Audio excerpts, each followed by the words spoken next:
Hey Bead friends, it's Lauren Harvester. I am the designer, author, and instructor at Bead and Blossom, where we are learning the art of French beaded flowers. Right now we're working through my Learn French Beading Intermediate Techniques series, where we are learning how to build on top of and alter the techniques that I taught in my beginner course. Throughout this series, I am going to be assuming that you are familiar with the techniques that I taught in my beginner course, so if you are not, I will have a link to that playlist in the description below. I also have a free PDF packet for my intermediate techniques that you can download off of my website, beadandblossom.com, and I'll have a link to that in the description below as well. In my previous lesson, we learned the basics of ruffling, and in this lesson, we're going to be learning a different way to make ruffles that I call Ruffle-as-you-go. The sample pattern that we'll be working with today is a 9-row basic frame, 10 bead basic row with a round bottom and pointed top.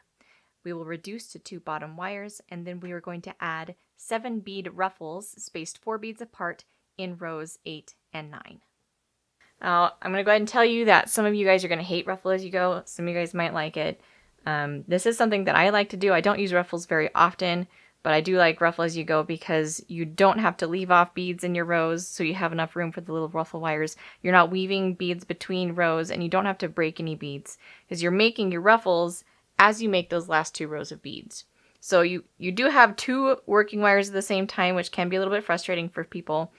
But this is one of those things where you can do either or. As an instructor, I like to give you guys a variety of options, and then you guys can pick and choose as individual artists which one works best for you. All right, now I'm going to cut, I've made that little petal up to row 7, and I need to make rows 8 and 9, and I'm going to make those rows at the same time as making my ruffles. Now I'm going to cut wire off of my spool, and I'm just going to kind of estimate the beads and wire I need just by wrapping my wire loosely around the outside of my petal. You technically could do this with your wire still attached to your spool. I'm cutting it off just because it makes it a little bit easier. So I've wrapped beads and wire loosely around the outside of my petal there, and then I've given myself several extra inches.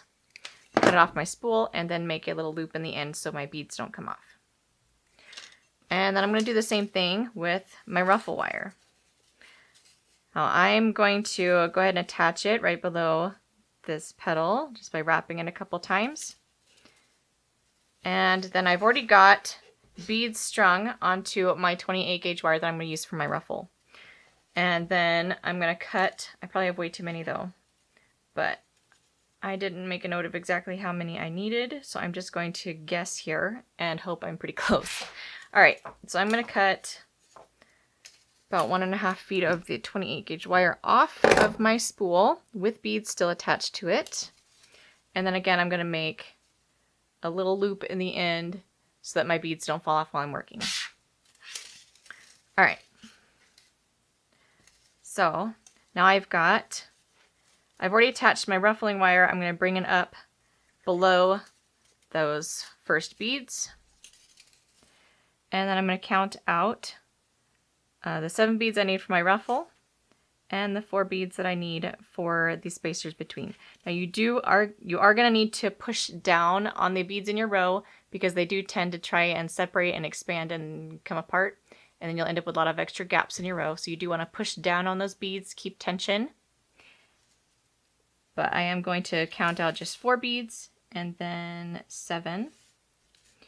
And then I can just wrap my little ruffle wire around. And I'm just going to wrap once, and I'm going to push it really close. Now the problem here is that your row is going to try to expand to create more gaps between your beads, but also you do need to make sure that because we're just kind of looping around that wire, you need to make sure that your ruffle wire does not come undone. Count out 4 more beads and push them down. Count out 7 more beads on my ruffle wire. I lost one. And then wrap around.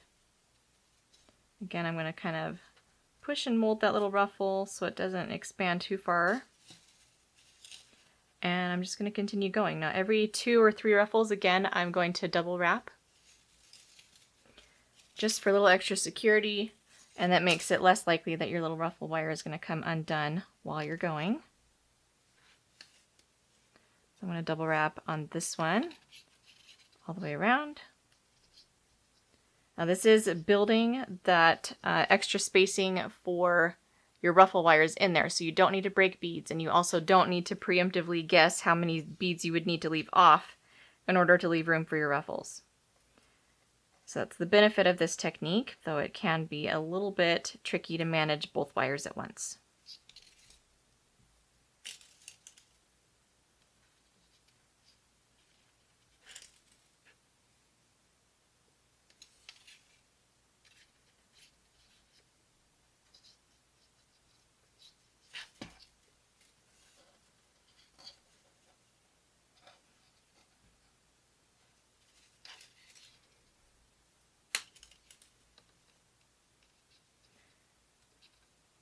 As you get to the top, you do need to start measuring out your row, because you do want your row to fit to that top wire and not go beyond it. So as you get towards the top, you kind of need to measure out. So I think I've got enough room for one more ruffle in this row. I'm going to try that and see if I can make it fit.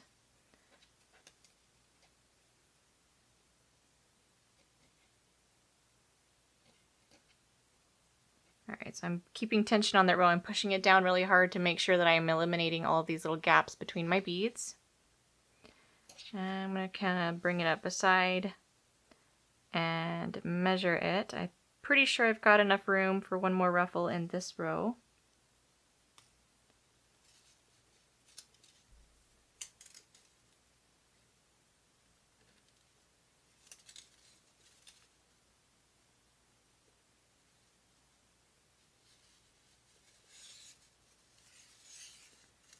Alright, now that I'm at that top wire, I'm going to wrap both wires, both the ruffle wire and my working wire for the row around that top wire.